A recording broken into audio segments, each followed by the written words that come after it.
Hello hi Chintamani chicken வாங்க எப்படி செய்யறதுன்னு பார்க்கலாம். நான் சிந்தாமணி சிக்கனுக்கு முழுசாக காஞ்ச மிளகாய் போட மாட்டேங்க. காஷ்மீரி மிளகாய் காஞ்ச மிளகாய் ரெண்டுத்தையும் ஒன்றா சேர்த்து மிக்சியில் ஒரு பல்ஸ் மோட் போட்டு எடுத்துப்பேங்க. இந்த மாதிரி எடுத்துகிட்டு வந்தாச்சு. நம்ம ஃபஸ்ட்டு எண்ணெய் ஊற்றிப்போம்.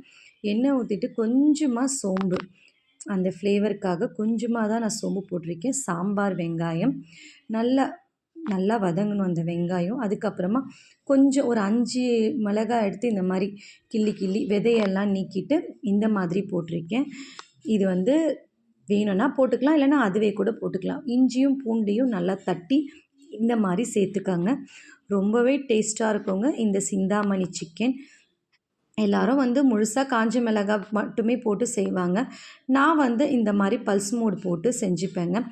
மிளகாவை அரைச்சிப்பேன். இது சும்மா நம்மளோட அந்த இது தெரியணுமே அப்படின்றதுக்காக போட்டது தான். இந்த ஒரு 5-6 காஞ்ச மிளகாவை கிள்ளி போட்டு வச்சுருக்கேங்க. இது நல்லாவே வதங்கணுங்க. நல்லா வதங்கி அந்த நிறமே அப்படியே நல்லா சேஞ்சாக மாறணுங்க. அதுக்கப்புறமா நம்ம என்ன பண்ண போகிறோன்னா, தக்காளியும் இதே மாதிரி பல்ஸ் மோட் போட்டு எடுத்துக்கோங்க. ரொம்பவே டேஸ்ட்டாக இருக்கும். ஏன்னா நான் எல்லாமே அரைச்சி தான் போடுவேன். அப்போ தான் உண்மையிலே நல்லாவே இருக்கும் டேஸ்ட்டு. இதே மாதிரி நல்லா பல்ஸ் மோட் போட்டு சிக்கனையும் அதிலே போட்டுக்கோங்க. நம்ம ஒரு சொட்டு கூட இதில் தண்ணி ஆட் பண்ண போகிறது கிடையாது. அந்த சிக்கன்லேருந்து வர தண்ணியே சிக்கன் வெந்துடும். ஆல்ரெடி நம்ம தக்காளிலையும் தண்ணி விடும், அதனால் சிக்கனில் இருந்தும் தண்ணி விடும். இதை அப்படியே எதுவுமே பண்ண வேணாங்க. லேசாக தேவையான அளவு உப்பு போட்டுட்டு அப்படியே மூடி வச்சு திறந்து எடுத்தாலே போதுங்க. நம்மளோட சிந்தாமணி சிக்கன் ஆல்மோஸ்ட் ரெடி ஆகிட்டே இருக்குது. இந்த தண்ணி இருக்குது பார்த்திங்களா, அது ஃபுல்லாக ட்ரை ஆகணும். இதுக்கு மிளகா கிள்ளி சாம்பார் செம்ம காம்பினேஷனுங்க. பக்கத்தில் தான் சின்ன குக்கரில் நான் மிளகா கிள்ளி சாம்பார் ரெடி பண்ணிகிட்ருக்கேன். அதுக்கு பெஸ்ட் காம்பினேஷன் பார்த்திங்கன்னா அதுதாங்க. இந்த மழைக்கெலாம் செம்மையாக இருக்குங்க. சிந்தாமணி சிக்கன் மிளகா கிள்ளி சாம்பார் நல்லா செம்ம டேஸ்ட்டாக இருக்கும். ஒரு வாட்டி நீங்கள் கண்டிப்பாக இதை ட்ரை பண்ணி பாருங்கள். இது ரொம்ப ஈஸி தாங்க. ஆனால் என்ன, அந்த தண்ணி விட்டு வேகிறதுக்கு தான் கொஞ்சம் டைம் எடுக்கும். ஆனால் ரொம்பவே ஈஸிங்க.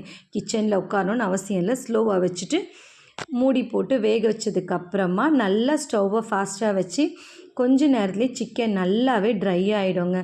அவ்வளவுதாங்க. இந்த மாதிரி ஒரு வாட்டி சிக்கன் ட்ரை பண்ணி சாப்பிட்டு பாருங்கள். வீட்டில் உங்களை திரும்ப கேட்டுக்கிட்டே இருப்பாங்க, எப்போ செய்வீங்கன்னு. மழை டைமுக்கு இந்த மாதிரி செஞ்சு கொடுத்து பாருங்கள். ரொம்பவே டேஸ்ட்டாக இருக்குங்க. இது இன்னும் நல்லாவே ட்ரை ஆகணும்னா, நான் சொன்னேன் பார்த்தீங்களா, நான் கிச்சனுக்குள்ளெலாம் இருக்க மாட்டேன் ரொம்ப நேரம். நான் வச்சுட்டு போயிட்டு கொஞ்சம் நேரம் உட்காந்துருவேன். வந்து கலரி விட்டுட்டு தான் போவேன். எதுக்குங்க அவ்வளோ நேரம் அங்கேயே நிற்பானே, டக்குன்னு முடிச்சுட்டு அங்கேயே அது கலரிக்கிட்டே இருந்தாலும் எப்படி இருந்தாலும் அது வேக தான் போகுது.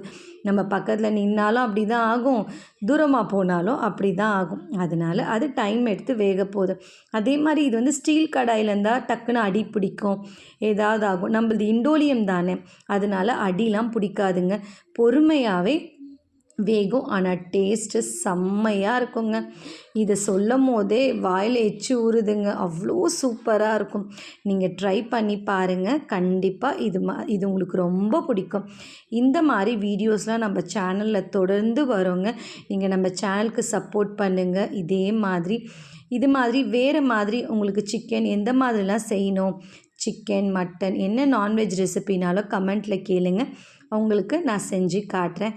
எங்களுக்கு இந்த சிக்கன் சரியாகவே வரல சிஸ்டர் அப்படின்னு சொல்கிறீங்களா, அந்த மாதிரிலாம் இருந்தால் கமெண்ட்டில் சொல்லுங்கள். எப்படி ஈஸியாக செய்யறது, சீக்கிரமாக நம்ம வேலையை முடிக்கிறதுன்னு சிக்கனில் நான் நிறைய ரெசிபி வச்சுருக்கேங்க. உங்கள் கூடயும் அதை ஷேர் பண்ணுறேன். இங்கே கமெண்ட்டில் கேளுங்க, நான் கண்டிப்பாக உங்களுக்கு பண்ணுறேன். லாஸ்ட்டாக நல்ல கருவேப்பிலை, ஒரு கை நிறைய கருவேப்பிலை கிள்ளி போட்டால் நம்மளோட சிந்தாமணி சிக்கன் ரெடி. இந்த மாதிரி ஒரு ட்ரை பண்ணிவிட்டு எப்படி இருக்குன்னு கமெண்ட்டில் சொல்லுங்கள். நன்றி.